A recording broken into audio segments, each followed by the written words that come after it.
Hello, everybody. This is Paul Sims speaking to you from eyeforpharma in London. Congratulations for being here on time. We're just going to wait one more minute for others to jump into the call before we get going properly, so don't go anywhere. We'll be back with you in just a second.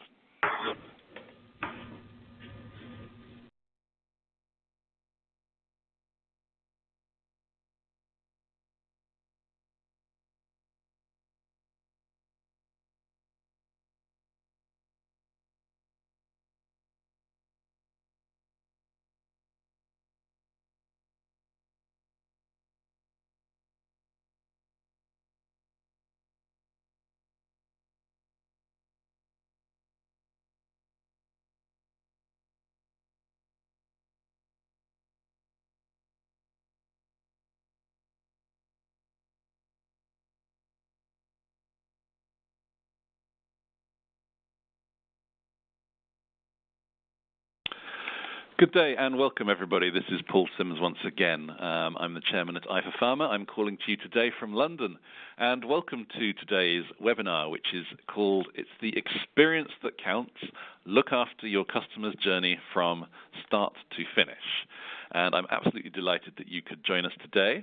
It's proven a very popular topic. We've actually focused our communication about this event pretty much only in Europe.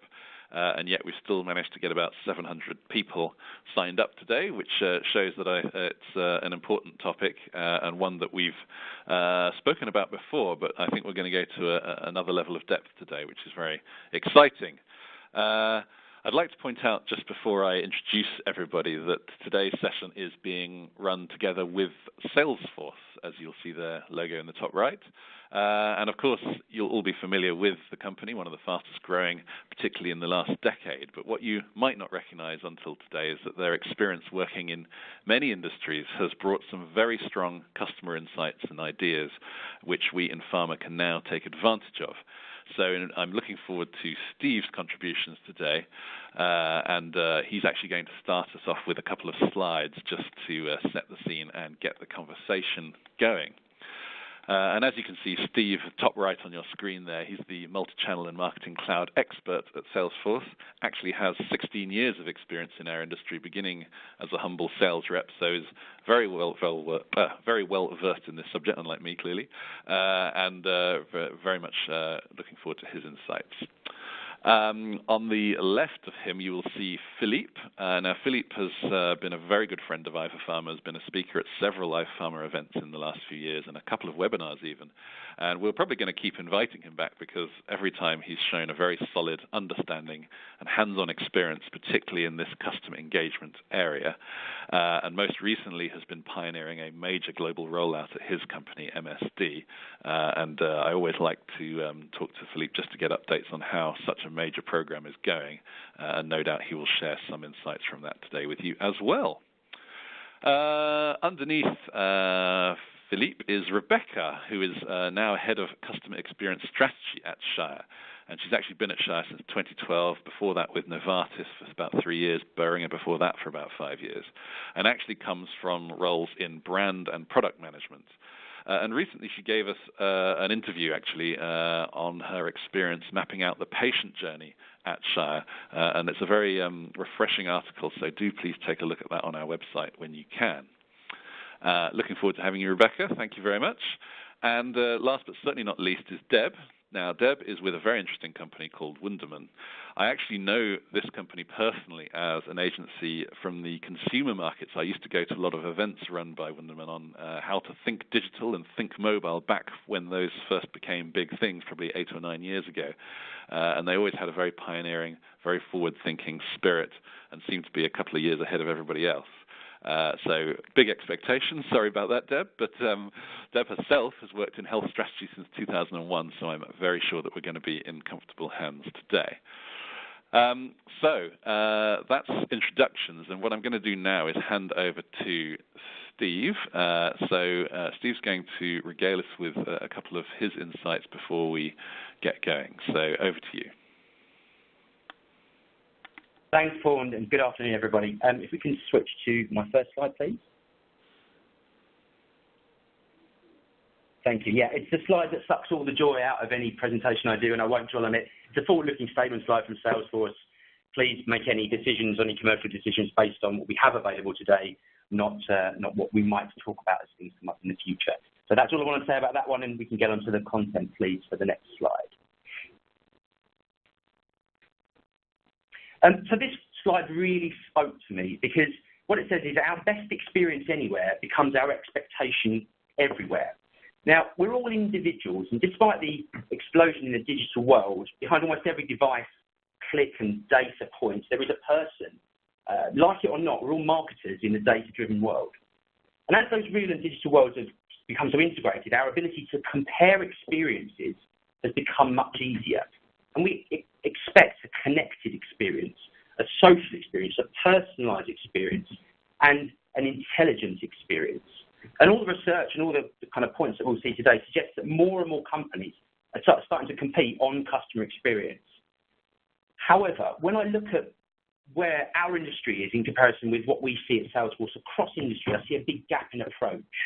So if I look at the top performing marketing teams across industries, 90% of those teams are leading cross-company initiatives to drive a better, more connected, more valuable customer experience.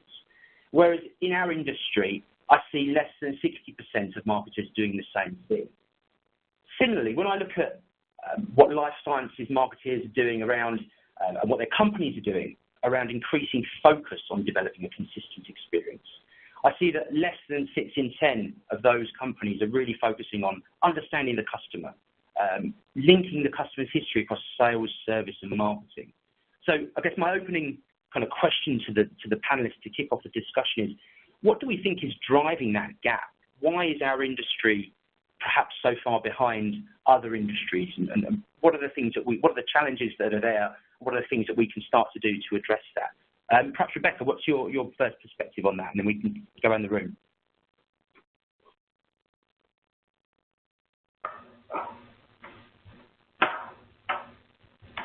Rebecca, I'm so sorry, but we can't actually hear you because you've muted yourself. So, Rebecca, if you can hear me, I think you need to mute yourself from your end, unmute yourself from your end. Rebecca can't hear me, it seems. Okay, I'm so sorry. Yeah, I can jump in, guys. Yeah, sorry. Sorry. Thank you.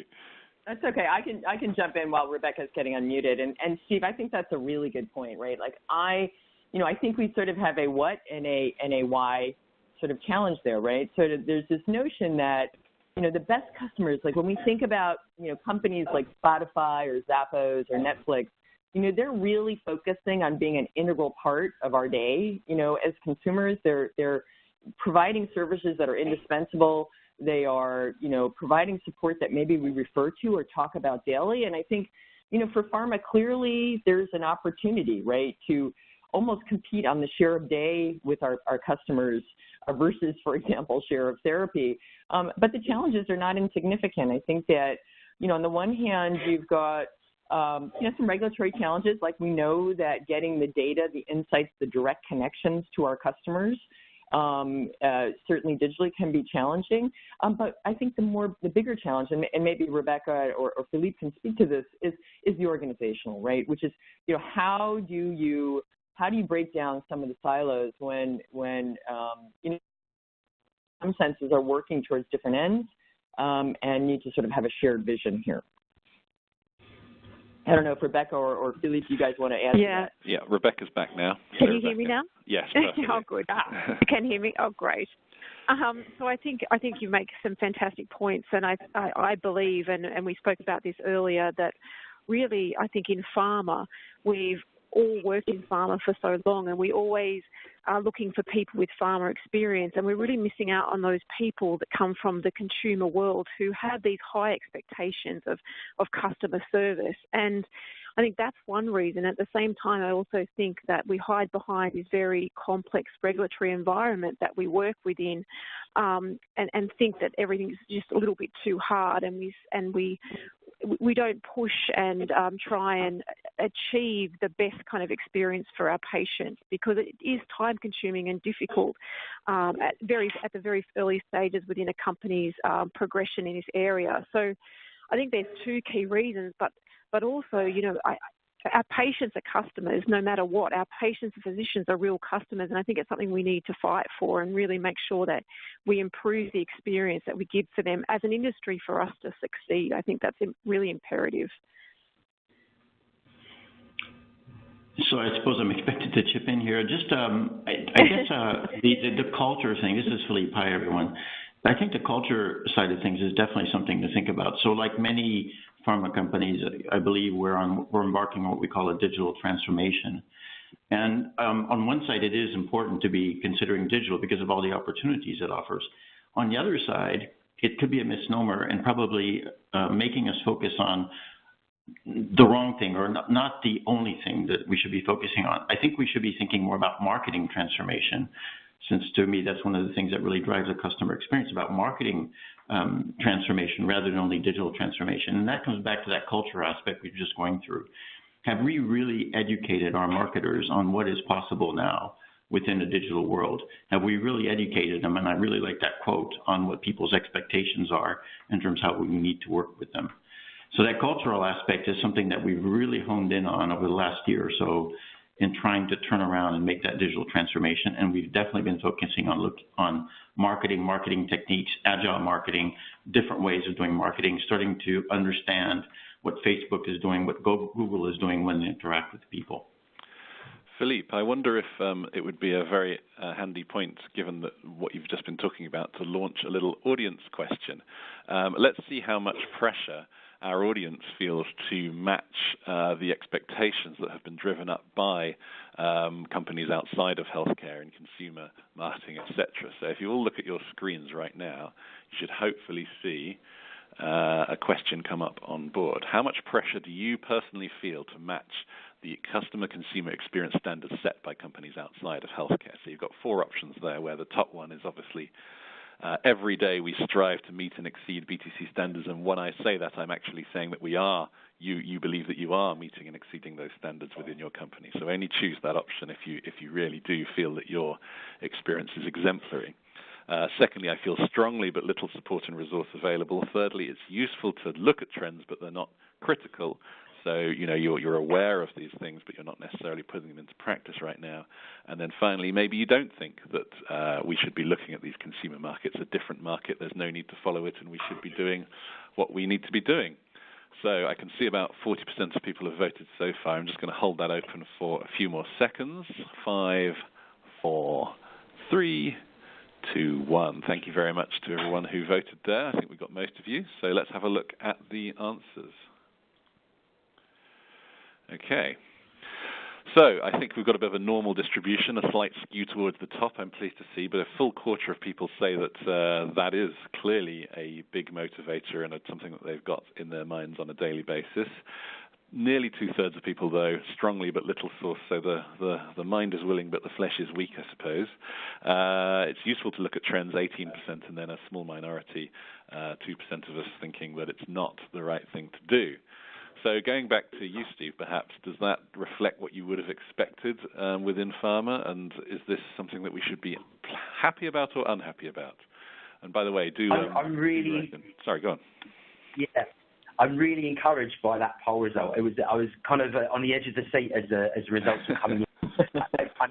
It's a message that Salesforce and many other organisations have been taking out to across industries, right? We need to deliver a connected, personalised experience.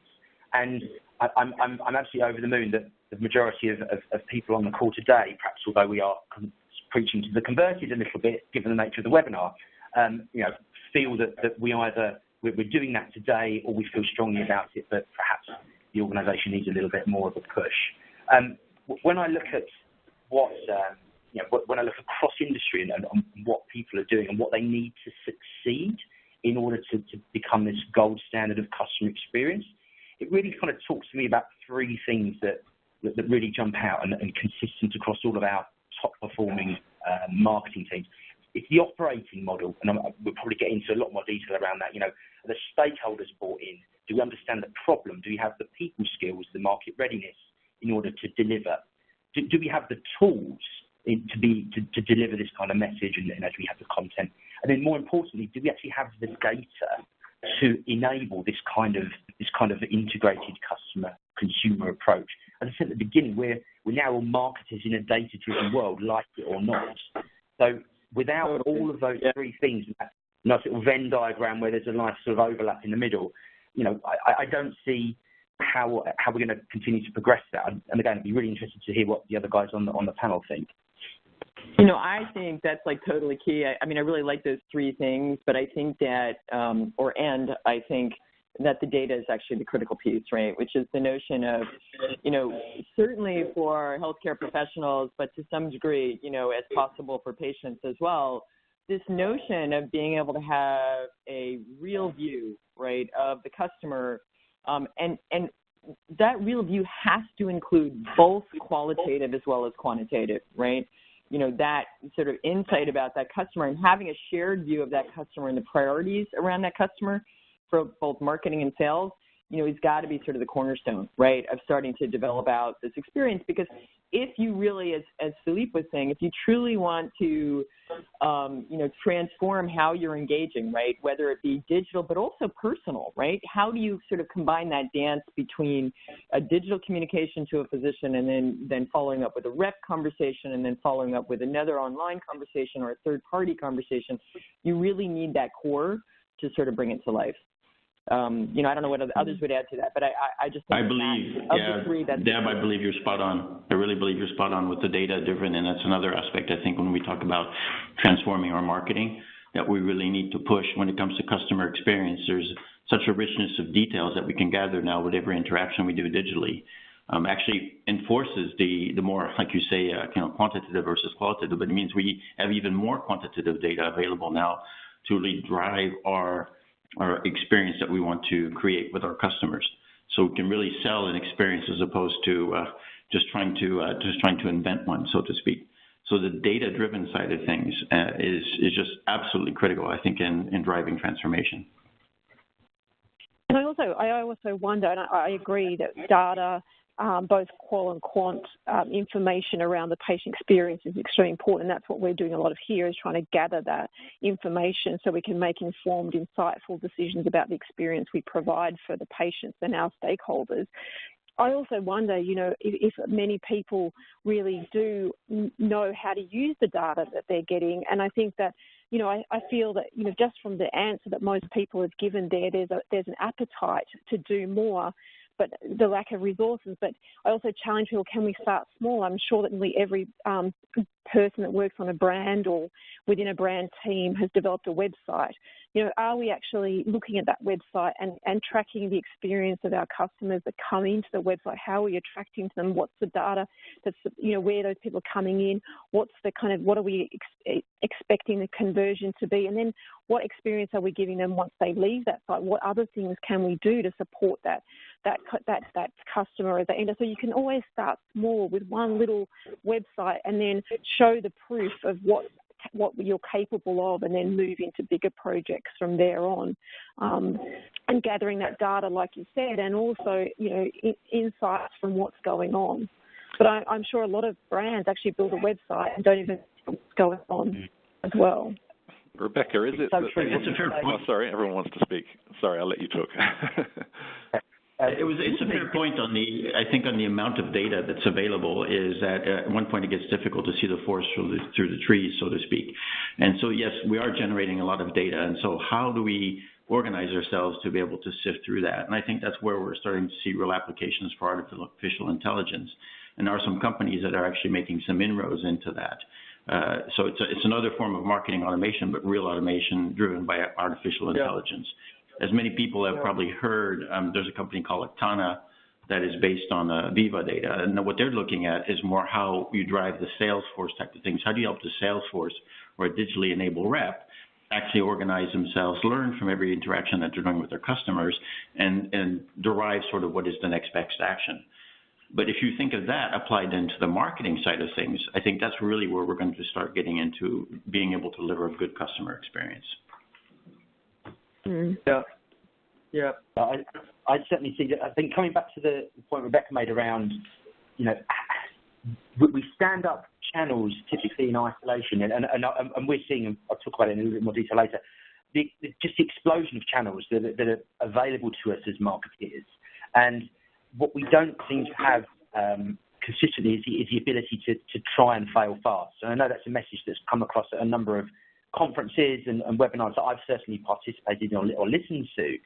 But I think it's really important that we're able to scale these channel investments and link the data back, link the journey back to something that, as you say, automates and coordinates the journey, be it from a healthcare professional to a patient to a payer, whoever we consider our customer. So that ability and that culture to fail quickly, learn from those mistakes, those errors, those misjudgments, and actually build a better customer experience is key. When I look outside of sciences, when I look at perhaps at some of the online retailers, some of the big sort of sales aggregators and platforms, they're constantly trying new things. And I think it's something that we in this industry really need to take a little bit more ownership of and have that sort of risk awareness and perception that failure is still improving the customer experience. Yeah, I mean, that's really key. I think if you look at other industries, that are creating, really innovative customer experiences, they're looking very deeply at sort of what the customer is doing, but also what the experiences that we're trying to enable. And they're identifying moments of truth where they're really going to focus. And I think it gets back, Philippe, to your point, which is like we've got so much data, right? Like we can see all kinds of things, right? Now with all the addressable media, it's like crazy, right? So, the degree to which we are saying, look, here's the patient's journey as they go through their treatment experience. Here is the physician's sort of complementary journey. And here's ultimately the experience that we want to map. And really those moments along that experience where we really want to focus, I think being choiceful there is sort of a good part of that starting point, right? Which is to say, look, we're going to try to influence a couple of critical things in this experience with the goal of learning how those evolve, right? And then ultimately, blow out the experience further. Well, there's a convenient little pause there that I'm going to take advantage of, because what I'd like to do is to just remind our audience that they should treat this webinar not as a one-way discussion, but a discussion that they can be part of.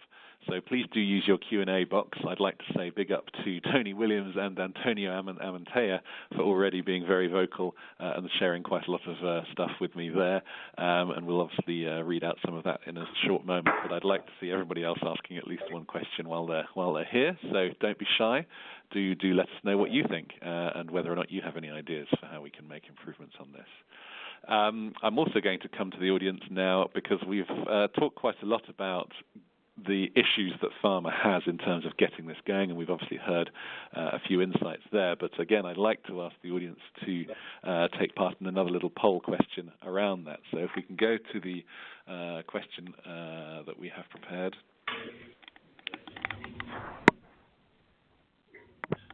Excuse me one second. Okay, let's launch that.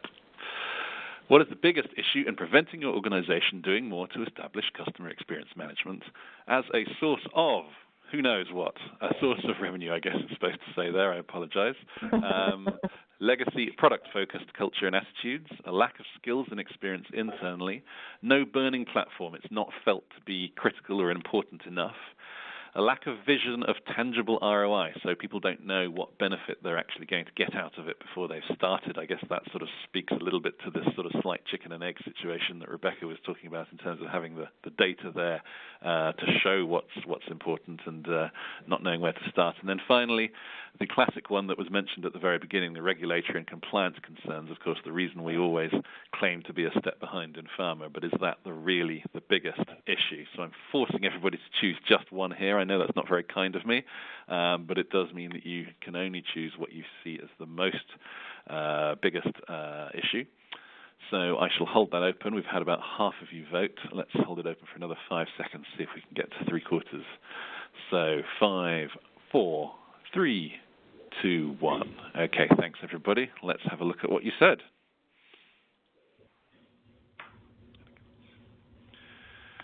Okay, a relatively even spread, but the burning platform issue is not a key one. Otherwise than that, it's sort of hovering between 15 and 30% for everything. So a fairly even show. I'd like to almost point out there that only 23% of us cite regulatory and compliance as the biggest concerns. So only less than a quarter of us are seeing that as our biggest excuse, as it were, or biggest reason, should I say. That's very unkind of me. Again, I'd be very interested in the panelists whether they think this is a surprise, whether or not this is what they've felt. Let's go back to Philippe, as I know that you've been, knee-deep in this for some time now in getting things rolling across your organization. What has been the biggest barrier, and how have you been able to overcome it? Well, I definitely would say it's the one that was at the top there, at least from my perspective, which is that legacy product-focused culture and attitudes. And I think that the product-focused side still won't go completely away, just from the standpoint that we've got some great brands and medicines. But at the same time, we still have a very traditional way in terms of how we execute our marketing, and that's why I was referencing a marketing transformation that is needed, not just a digital transformation. And Steve kind of put his finger on it at one point too, when he was talking about being able to take data and turn around, the fail fast type of approach, that go into a more agile, iterative way of using the insights that we get, using the data we get to plan our next action. So you don't need to go down the AI path necessarily for that, but just using the insights you get and going through much more regular planning cycles, something that is not just once or 2 or 3 times a year, but something that is at least monthly is probably really desired now if we want to be able to change and drive a good customer experience. So that's my perspective. Okay, anyone share that? Rebecca? Yeah, I think really for me, it's exactly what people have polled here is we are, a lot of the marketers we work with are old school marketers. It's around the brand attributes and selling those attributes. And I think that, as an industry, as a marketer, we should all be trying to improve our skills. And that's really the reason why I got into digital marketing, and so interested in it, because it improves my skills to do my job. And I encourage everyone to take on that learning. Obviously it makes your career more enjoyable and your job more enjoyable to be learning. And I think that having that kind of legacy product focus is really, people think a patient journey is just the research that you do and that your business insights group do, and then you understand the patient. But it's really all the interactions, the pain points, and the moments where we as a company or you as a brand team can actually make the most difference for the stakeholders that are involved in the friction that's occurring in the journey that the patient has experienced. And I think that it's really about learning. And I heard a great TED talk, if you ever get the chance to hear it, and it's from the guy who developed the iPod, and really talking around how marketing now, and I think the pharma industry is really learning this now, marketing is not just about product attributes. It's both about product attributes, but also the emotion that you bring to the marketing that you do. And I think understanding the patient journey, understanding the insights and really what's going on and what's causing the friction allows you to be able to create that kind of emotional wow experience that they have that actually will differentiate you as a company and as a product way beyond just the attributes of a product can. And so I think that it's bringing those two emotional and functional aspects of marketing together, and the patient journey and understanding the patient experience and the customer experience is really vital to do that. Thanks, Rebecca. Yeah, we're getting lots of comments from our audience, which is fantastic. So keep them rolling in. Very keen to hear from Steve and Deb before I come into that, though. So I think I heard that same TED. I think I heard that same TED talk, Rebecca. Actually, I heard another one too this weekend from Airbnb, right? That was talking that marketing is now actually design. It's actually like design. And you've got to design for sort of, rational functions or reasons for patients or physicians to engage and buy, if you will, and then emotional, right? And I think the combination of those things in design is super critical. And I think we need to start thinking about ourselves as designers of experiences, not as marketers, pushing messages out. And that's a very different perspective, right? So the journey is the journey, but the experience is something that we create, right, to sort of, make it happen. I was fascinated, though, by the response of our poll responders about lack of tangible ROI. I found that really surprising. I think that, if there's no belief that there's a tangible ROI, then why are we even thinking about this?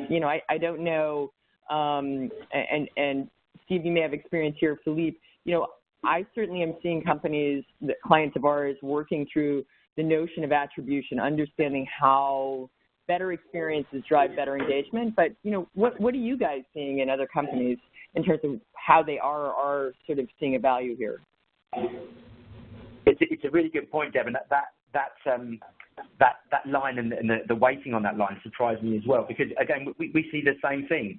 We see sort of across industry marketers really nailing the ROI on every single one of the channels they use, both on and offline, and those channels are linked and coordinated. So I think I kind of expected lack of skills and legacy focus to be sort of up there, and perhaps regulatory as well, but I guess the point around learning and continuous learning, I think, Rebecca, you made, I think it's really clearly important from this result here that as an industry we still have some more learning and understanding to do about how how companies are differentiating around customer experience and what are the business results of those companies looking. I mean, Steve, can I ask you a quick question? Yeah, I know I'm balanced, but I would like to ask you a question as well. You mentioned ROI, and I'd like to understand, there's very different ways to measure ROI. Are you seeing people measuring ROI based on a response to, say, a campaign or is it actually, patients going on to treatment? I'd love to hear more about what you've been able to see when it comes to people measuring ROI. Yeah, sure. Yeah. So, I mean, go on, Steve. Go ahead. So I think on, pretty traditionally on the HCP side, right, we are obviously seeing companies and working with companies to sort of articulate, look, if you create this experience and these set of touch points and set of engagements, can you drive incremental share or incremental lift, if you will, in terms of therapies? And you don't do that all the time, but you're just sort of testing that out to ensure that, you're having sort of the effects that you want to have.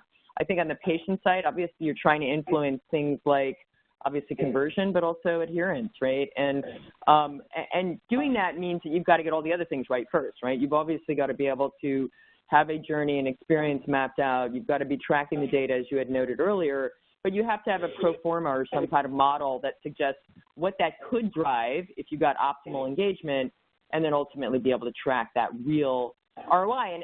And I think sometimes we've seen that with clients where you do that once or twice just to prove the point so that the organization understands that this is a important part of the mix or the experience, and sometimes some companies do it all the time, right? So that's what I've seen anyway. Okay. Go on, Steve. Sorry. We've started a fire with this poll, Paul. I like it. I know. I apologise. Very briefly on ROI from my perspective. So yes, we see customers measuring ROI on a whole bunch of variables. Is it simply the reach of my campaign? How many new people, how many new data points have I collected? In some instances, in some industries, clearly you can follow that all the way through to conversion. Someone bought my product because of this campaign. I can track that transaction. It's a very clear ROI model. I think the thing that most interested me, and this was a conversation actually I had with Sir Andrew Dillard at the conference in Barcelona earlier this year, Paul. I was sort of quizzing him around, what is the next evolution of the health economic model and the sort of health technology assessment going to look like, and is there a space for digitally enhanced assessment being submitted? And he said, yeah, absolutely. Why not? There's no guarantee that means that product will achieve market access any sooner. But what he said to me, I thought was really insightful, that no one's currently doing that at the moment. Yeah, it feels like there may be an appetite within payers, within patients, to actually embrace those kind of services, that experience, And then clearly the ROI is there because you drive a quicker access into a particular market. So I just thought that was a really interesting comment from someone who perhaps you wouldn't consider so interested in the experience side of things. Well, I suppose if the data's being collected digitally, then it makes better sense to present it digitally. Somehow might be the only way, depending on some of the data we might collect in the future, I suppose. The reason I was trying to speak a second ago is I felt it was time to bring some audience comments in, some very interesting ones, so thank you so much to everybody so far. Tony Williams, who I mentioned earlier, says that the results that we've still got on the screen here is a really big concern in his point of view. It demonstrates how far behind the healthcare segment versus the consumer world really is. And Tony, actually, I'm sort of hoping you might be able to explain exactly why or what result you're referring to specifically there. There are quite a few people who are talking about the need for the patient to be considered as an equal customer in this as we go through this. And of course, we have tried to, just for the sake of the fact we've only got an hour to talk today, and we've tried to sort of, when we say customer focus, on the physician today. But I know from talking to our panelists prior that there was a huge amount of interest in talking about the patient journey as well. So lots of people talking about how we need to get more involved with the patient and experience their journey ourselves as staff members in our companies. What else shall I share? Oh, my screen's just gone blank, which is very strange. So, it's back again. So,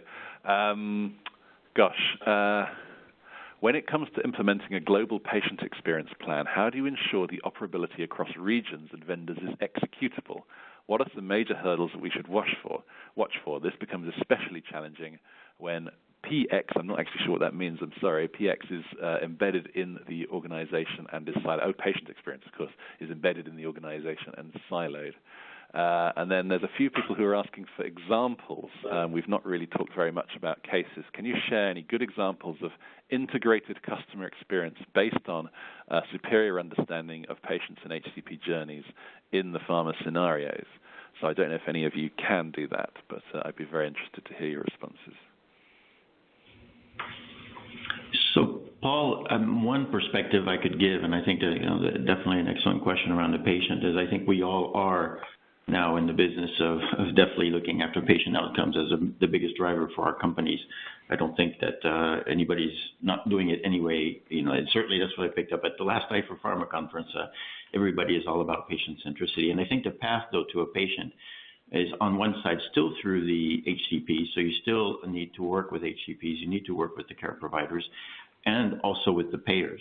So the stakeholders now in the healthcare ecosystem have gotten a bit more influential, or definitely, the present, and they all have a share of the pie, so to speak. So I think when we talk about customer experience, we definitely need to be considering all three of these parties, and I would throw into the care providers. Pharmacists are also a growing population of people that we need to work with and be thinking about, and they're all part of a journey. So the patient being at the center of that. And so definitely we do need to understand the patient journey, how they influence HCP decisions, how they influence payer decisions, and then sometimes the role of the pharmacist in that. So there's a mapping exercise that needs to go a bit further than just a typical customer journey, as you might call it, and what is, I think, specific to our industry in that sense. And so you can't ignore any of those parties nowadays going forward, and certainly the payer has become more and more powerful as decisions have been taken away and are more or less in most markets out of the HCP's hands.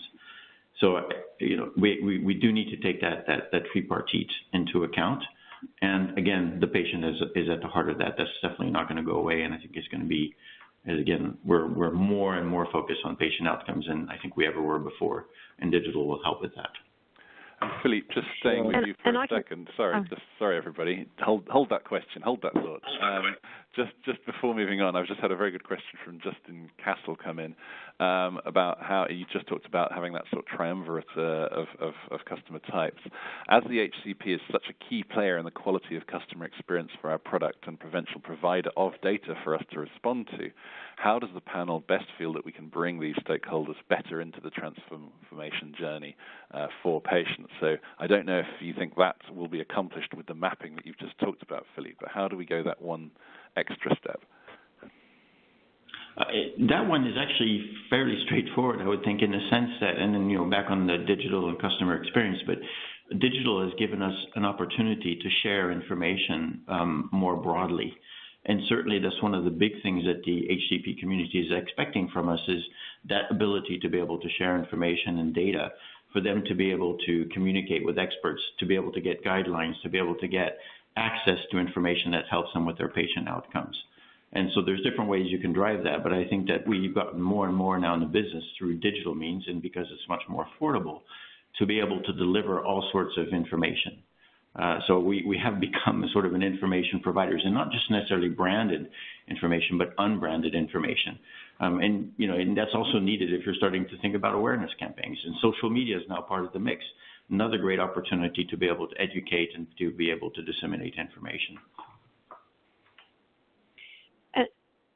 And also to add to what Philippe's saying on the social medias, I predominantly work in rare diseases, and we have some fantastic, therapeutic areas that we work in, and we were able to bring patients in and map the whole journey from the early signs and symptoms of the disease to, potentially end of life. And we constantly heard through all these rare diseases how patients wanted to learn from other patients, and they were using social media, because these diseases are so rare, to connect to other patients or to hear what their experience is with the disease. And what we've done is we've developed our Rare to Aware social channels, which now we're kind of really shaping into reflecting those patients that are now living so much longer than they possibly ever did before. But how are they living with these diseases successfully and sharing their story? We're not going to share stories around how they became the prime minister of their country or anything like that, but just how are they living day to day successfully with their disease. And patients want to hear from other patients, and we really learnt that through the mapping of the journey that we did. And we were really so focused on that early stage at diagnosis, because that's where treatment decisions are made, that we forgot that these patients are, living such long, healthy lives and want to hear from each other. So we're really trying to position Shire as leaders in this rare disease space, and how we're bringing those stories alive of patients with rare diseases. And I think that's been a huge learning for us from doing this. Yeah, those are great examples. And I think that, when I think about case studies, right, there's sort of a couple of dimensions that we see, and case studies in particular around this whole notion of how are you connecting the patient and the physician and the, and the pharmacist to some degree, and the payer even. A lot of the innovation that we're seeing around experiences, we're working with some clients right now where they're using AI, artificial intelligence applications, to sort of figure out how to pull key insights around patient populations for physicians, be able to do live sort of tracking of patient data, and literally create almost like a patient kaleidoscope or platform, right, that the physicians are able to use so that they can anticipate and almost like continuously monitor their patients in such a way that the conversations they're having at key moments are very meaningful, right, and we're taking advantage of and enhancing the relationship. I think there's other case studies where companies are trying to sort of delight, customers, if you will, and that is one of the features of good experience, right? Wow moments, if you will. So lots of you all out there likely are doing some of this, physician portals, which are trying to do two things. One, are trying to increasingly deliver up more innovative, live, 24-hour sort of rep-like services using, a variety of digital tools, being able to sort of anticipate what HCPs want next, if you will, and ultimately being a platform to perhaps speak to them across the brands as opposed to, at a brand level. I think there's a lot of activity going on with that. I've seen some really good feedback from customers. We're seeing that, HCPs who get it and it's working well are very engaged. And then I think the last is sort of experiences, case studies of experiences where we can streamline. And here I think a lot of the innovation is going on out in the industry, right? So think about companies like Livongo, which is an automated blood glucose tracking device, which is basically connecting, again, patient tracking directly to the physician. I think there's many more opportunities to streamline how we're supporting that relationship. And some of that's going to come from third parties and sort of innovation. Some of it's going to come within our organizations. But, there's a lot of activity in this space. And looking at it from that perspective of experience is going to be, the sort of the way to drive some of these cases. We see exactly the same thing, Deb, with with a real proliferation of our healthcare life sciences customers coming to us and talking around how we connect the physician, the nurse practitioner, the patient support network, bringing them together into communities where perhaps sometimes even sensitive data can be shared securely, with everyone focused on the best outcome for that particular patient. And I think, Philip, you made the point around the industry being an information provider, both of branded and unbranded content. And that's really, really important because, in order to be trusted by that wide and diverse group of stakeholders, first you've got to build the communities to enable them to come to it. But secondly, they have to trust us. And trust us that we're not positioning always just a sales message, but there's a support message, a service message, a reminder, a prompt, and some encouragement, a patient story that can all sit within that community and as I say, just drive the outcome for the patient. And whilst I don't think anyone is doing it particularly well at scale at the moment, certainly from the experiences that we have, there are some companies and some brands that are starting to dip their toe into this kind of more connected kind of healthcare ecosystem. We've only got about 13, 14 minutes remaining. Time flies when you're having fun. I want to just quickly come back to our audience once more and ask a couple of poll questions in succession, just to get an idea of how well we think we're doing. So if you look at your screens now, based on what you've been hearing about as examples from others and getting a general sense of where the industry is, be keen to know if you could rate yourself. Where do you think you are on this scale? Obviously, if you're dialing in from a sort of vendor or consultant company, then do think about your clients and where you think they sit on this spectrum. So we're market leaders. We're very comprehensive. You actually believe that perhaps you are, and when I say market leader, I mean you believe that you are truly the number one in your therapy area. We're good, but it's not a point of differentiation yet, so that shows that you're not quite as standoutish as you might like to be. We have ambitious plans, but it's early days, so again, you are willing, but you haven't quite got there yet.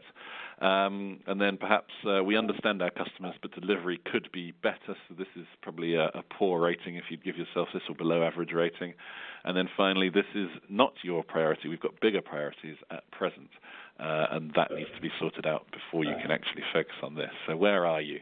I've got about half of the votes in. Let's hold it open. 3 more seconds. It's quite an easy question, this. So 3, 2, 1. Let's have a look. Again, a very normal distribution, but I think you can see that imminent is possibly the way I would describe most people at the moment. Ambitious plans, but early days, attracting nearly half of the votes there, and actually over a quarter of people saying that the customer understanding is there, but delivery is not. A significant minority, nearly 10%, on the bigger priorities at present. So that's also very interesting. So, Steve, again, very interested to see what your sort of perspective relative to other industries might be when you see this. Yeah, I think you make a good point. It's a normal distribution. I think the ambition is clearly there, and the drive is nearly there. But as all of our sales forces, customer data suggests, we're well behind other industries. If I look at, again, sort of online retailers, online gaming organisations, accommodation and holiday vendors, these kind of organisations have really nailed this. The mapping of the experience, the ongoing optimisation of the experience, and then actually implementing it and doing something about it. I think I'm really sort of enthused that we have a desire to get there, but we're still kind of behind where the individual expects us to be in those digital experiences I talked about at the beginning of the conversation. Just look at the proliferation of new channels that are coming to market. I think a third of marketeers' budgets, from a recent piece of research we conducted, is spent on channels that didn't exist 5 years ago. And when I look at where people are now starting to focus, be it mobile apps, paid search, customer communities, all these things have become, these other channels are becoming more and more online, more and more live. and we're still going to have this kind of lag, and it still means we won't be delighting our customers, providing those wow moments in the same way as other kind of non-pharma industries do. Okay. You may have seen I've taken the results off perhaps prematurely in some people's opinions, but that's just because I want to ask a follow-up question to this, because we're very much down to sort of implementation now. And this is the final poll question, so everybody do take part. And this, again, is just getting on to actually implementing it, and I'm very keen to see who should own the customer experience in your company. Now, you might be inclined to say that the last option, everyone, is the right option or it's the easiest option, but be very careful before you choose that one, because sometimes, of course, if everyone owns something, then nobody does, and that isn't necessarily the best way of actually implementing anything. So give that one a quick think. I can see that while I'm talking, the percentage of people choosing that option is going down. I probably shouldn't influence it so much for it to be a totally fair result. But yeah, do think about this. Again, we're being nasty and only enabling you to choose one of these. I'm going to, while actually that vote's going on, I want to pick up on something that you just mentioned, Steve, and Deb, you were the one that brought stuff about this sort of wowing your customer. There's a company, which I'm sure everybody's familiar with, Amazon, who are considered to be very good at customer experience, but they absolutely do not try and wow customers at any point during the process, and indeed their main focus is on what they called reducing failure demand, and actually just removing out the inconsistencies in their customer experience is the best way to provide customer experience. So I'm very intrigued there that you guys have both sort of commented on that sort of wow factor as being something that we want, but I would argue that it's perhaps not as sustainable or even as desirable from a customer experience point of view. So would you argue with me on that, or would you stick to your guns? Deb, let's go back to you. Yeah, so I would say it depends, right? So I think that, we are, and in fact, I'm doing some work right now on customer experience with a payer, right? So with a managed care company. And when we're working in a world that is about, making the transactional experience as clean and easy and engaging as possible, I think trying to identify the failure points and streamline them out of the process is absolutely the right strategy. I think that makes total sense. But I think, the wow, that wow moment concept actually comes from Zappos, right, which is sort of this notion of, so in some circumstances, you're less dealing with that. Like, we're not really, when we're talking to patients and physicians, beyond maybe helping them with access, right, access and, market access kinds of questions, generally we're providing them information or supporting them with education. So, it's not a transactional place so much. So I think in that case, wow moments are about getting people the information just when they need it or in just the way that they need it. So I think wow is actually pretty important for us.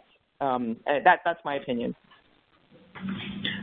Paul, can I just add a thought on that? Okay. I just want to add a thought. I would think that in our industry, if you gave a seamless customer experience, that would already be a wow. Yeah, there you go. Starting from a low standard, perhaps. Well, you can see I've presented these results now, so you can comment both on my question and what you're seeing here. As you can see, the everyone choice went down from about 85% when I started talking right down to 32. So you can see that perhaps there is a bias of marketing people in this webinar I would expect there to be, and that actually ended up being the winner. So yeah, very keen to hear your comments on this as well as we close out. Well, if I look across industry and even in sort of CPG, sort of a little bit more commoditized, there are clear definitions of ownership of either customer type or customer profile, shopper versus online versus whatever. And I think it's a big gap, right, in our industry. We just looking at the distribution of perceived responsibility of customer experience ownership suggests that we don't really know where it should sit. And to me, that's a problem, because we've already established there's a gap between the experiences that we deliver and the experiences that individuals are now starting to expect. If we don't set ourselves right, get the right operating model and align ownership, then I can only see that gap widening and our consumers actually having more negative experiences, our customers more negative experiences, because we're talking in silos or we're disconnected or we try to sell to someone when they've raised a service case and they're not happy with our particular product. So, yeah, I just think that's just indicative of perhaps a lack of, what's the word, the right organisational priorities and shape in our industry compared with others. And just to add to that, I also think that, marketing are always going to drive this. Well, I hope they will always drive it. That's the personality of a good marketer. But everyone is a key stakeholder. You need everyone to do this well, and you need them bought in. And obviously senior management need to be bought in as well. So I think everyone there is really involved in some way, shape or form. I would agree. I think that of course, when we're talking about digital transformation, I do believe it's a total company effort for us. But at the same time, we've made a choice to really focus on the marketing side of things because they are a big driver of customer experience and probably where the change is the most needed. If you look at what they do in terms of planning activity and starting to think through how they want to deliver a message and what kind of outcomes they want to drive, they're a big influencer. And then, of course, there's a whole content side of things, which they're pretty much responsible for, which is big and a pretty good-sized chunk of the budget at the same time. So it's, I think, a kind of a reality check there to say, let's focus on the area that probably needs it the most and where we'll have the most impact. Let me ask a question that a few people in our audience have quickly come up with. Sorry to interrupt. A few people have noticed that the medical, obviously, is the least one there. And I've been talking to a lot of people in medical recently who believe that their role is becoming very important. And, of course, in many ways, they're the substance. They're the ones that are actually crunching the data, analyzing it, communicating it in many cases, even if they're not at the interface between the customer and the company. So do you have any words? I mean, I realize that we're not talking to a medical audience now, but I'm very interested in how our panelists perceive the role of medical to evolve and whether or not that will become increasingly important as we go on. I see within our organisation, I see medical really wanting to get involved. I think medical are fantastic at, communicating to those key stakeholders, our KOLs and physicians. So, I'm really seeing that their want and need to be involved in what we're doing to engage the customer personally. Yeah, I would agree. I think that their role has become extremely important now, and there's a shift from the traditional sales force to medical, and medical being much more involved, especially if you're starting to be more patient-centric and you're thinking about patient outcomes. They are willing to participate, and I think, again, their role has just become ultra important in today's age. And what about sales? So sales have got the lowest of all, and they are, of course, the traditionally customer-facing organization, and probably the one that you would say has transformed the most over the last decade, from being a very share-of-voice-focused organization to being someone that's actually tasked with delivering value. So do we have a word for the salespeople in the room? Perhaps Salesforce from Steve can say something. Well, but first, I completely agree. Medical are vitally important. But from a sales perspective, I mean, yes, clearly they are important, but we just need to consider them as parts, one of the channels involved in that entire customer experience. So should sales own the experience? No, in my perspective. But are they a vital and probably the most vital channel in delivering a superior experience to our customers? Then absolutely yes, and they need to be involved in the delivery and the design of that customer experience. Yeah, I would just add, I was super surprised at how small sales is. Not that they should own it wholeheartedly, and I think that we need to sort of think about, what we're asking here. But this note, sales is, if anything, with all the transformation with Salesforce and Viva and such, sales now has a huge opportunity to be an orchestration kind of function within the construct of how we're creating these experiences. And if sales isn't a deep part of the mix, obviously that's a challenge. So I think that's obviously something we're thinking about, and companies are starting to look at. Okay, we're pretty much out of time. I'd like to just say thank you very much, really, to everybody, not just our panelists today who've been very generous with their time, but for all of you who contributed with your questions and your results. I believe that there's a final slide from Steve, which I would like to show at this point. Steve, I'm not sure if you've got anything to say along with it. No, just a call to action, really. We'd love to continue the conversation with everybody on the webinar, panelists and listeners, at the upcoming events, 2nd and 3rd November at Park Plaza. we have a discount code, which we're happy to share to everybody. So please follow the link and apply the discount code, and we hope to continue the conversation with you and with eyeforpharma in November. So thank you. Well, thank you very much, Steve. I wasn't expecting that, so I appreciate your comments there. And yeah, absolutely, it's going to be a good session. If you've enjoyed a brief little taste today, then there's going to be a lot more of that over the course of 2 whole days in London. That is, by the way, taking place in the beginning of November. So make sure you use Salesforce have generously donated the code there. So yeah, I look forward to seeing you all there. If you look at your little chat box now, you should actually see a link pop up, which would be the brochure to that conference if you haven't seen it yet, so you can find some more details there. I want to say another special thank you actually to Salesforce and to Steve because they have been a very strong partner as we've put together this event, both in terms of being here and making it happen, but also in terms of the content and the agenda. So hugely appreciative of that, and thank you very much to those guys. To Deb, to Philippe, to Rebecca, once again, really appreciate your time, and I hope that this is just the start of a conversation and we get to see you all soon.